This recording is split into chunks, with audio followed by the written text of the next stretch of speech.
Alors on vient de l'entendre, monsieur le haut-commissaire, l'activité économique du pays est en péril. Le sénateur Louis Hauloret estime que la Polynésie doit impérativement lancer un emprunt d'envergure. Il avance la garantie de l'État pour appuyer son argument.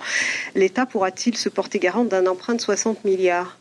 Alors, tout d'abord, le pays a demandé, récemment d'ailleurs, nous avons une visioconférence avec le président de la République.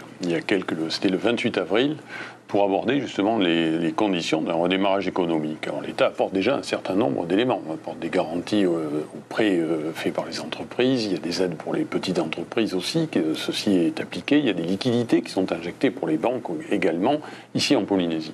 Et le pays a fait cette demande. A fait une demande sur laquelle nous sommes en train de travailler pour avoir un emprunt, un peu comme cela a été fait d'ailleurs aussi en Nouvelle-Calédonie, où il y a eu un emprunt qui a été attribué au gouvernement local et garanti par l'État. Nous sommes dans dans cette même trajectoire. Après, il faut savoir quel sera le montant de ces emprunts et quels sont les besoins du pays.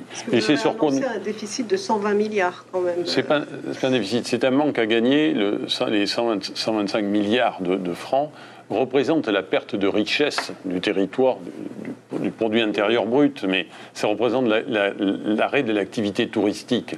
Et il s'agit maintenant de créer les conditions d'un redémarrage de l'économie. Parce qu'il y a des mesures de secours qui sont faites, qui ont été mises en place par le pays, qui ont été mises en place par l'État. C'est l'urgence, c'est la première urgence. Et maintenant, on va être dans un autre plateau avec le redémarrage de l'économie. C'est comment financer tout ça. C'est ça la question qu'il y a aujourd'hui. En termes de tourisme, la France prépare apparemment un plan Marshall de 1,3 milliard d'euros pour aider le tourisme.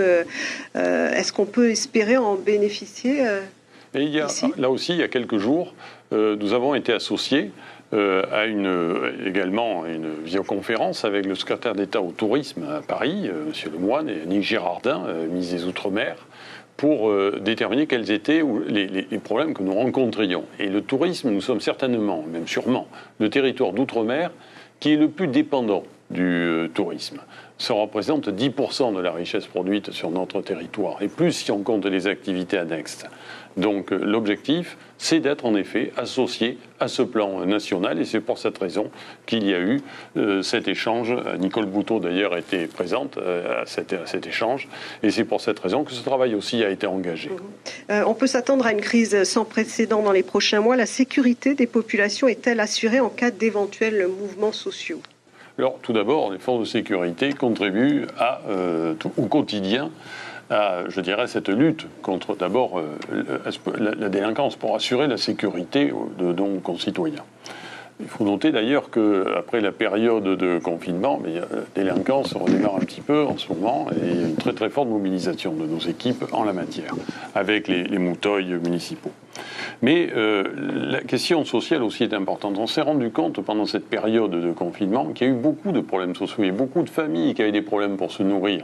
Et j'étais en liaison constante avec les Tavana qui nous interrogeaient pour savoir s'ils pouvaient mettre en place des aides pour aider les familles.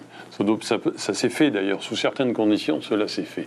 Et il faudra que nous veillions d'ailleurs, et toutes les mesures qui sont mises en place, d'abord, et je crois que c'est comme ça qu'il faut d'abord poser la question, c'est de s'assurer que les mesures qu'on prend pour le redémarrage de l'économie permettent aussi de traiter ces questions sociales. Mais on aura des problèmes sociaux. Ça doit être notre principal point de vigilance dans les semaines qui viennent, c'est l'accompagnement des besoins de la population. Un dernier mot, monsieur le haut-commissaire, sur le second tour des municipales. Il pourrait avoir lieu le 21 juin, selon le souhait d'Edouard Fritsch. Cette date diffère de celle de l'Hexagone. Ça vous semble raisonnable alors que le pays sort du confinement ?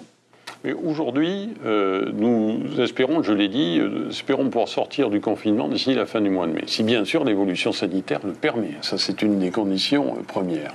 Et le Premier ministre s'est exprimé d'ailleurs en métropole sur cette question pour dire qu'il fallait avancer dans l'organisation des scrutins municipaux. D'abord la désignation, l'élection des maires et l'installation des conseils municipaux, et le deuxième tour. Nous avons demandé l'avis du Conseil scientifique national qui doit se prononcer sur cette possibilité suite à la demande faite par le président du pays et par le président de l'association des maires, enfin du syndicat de promotion des communes de Polynésie, et j'ai consulté aussi tous les Tavana sur ce sujet, et ils sont également demandeurs de ces élections. Donc il y a possibilité de le faire, mais il faudra que les conditions sanitaires nous le permettent. C'est ça la condition essentiel pour faire cette opération. Dépister, tracer, isoler, c'est ce que vous disiez ce matin, c'est votre mot d'ordre pour les semaines à venir.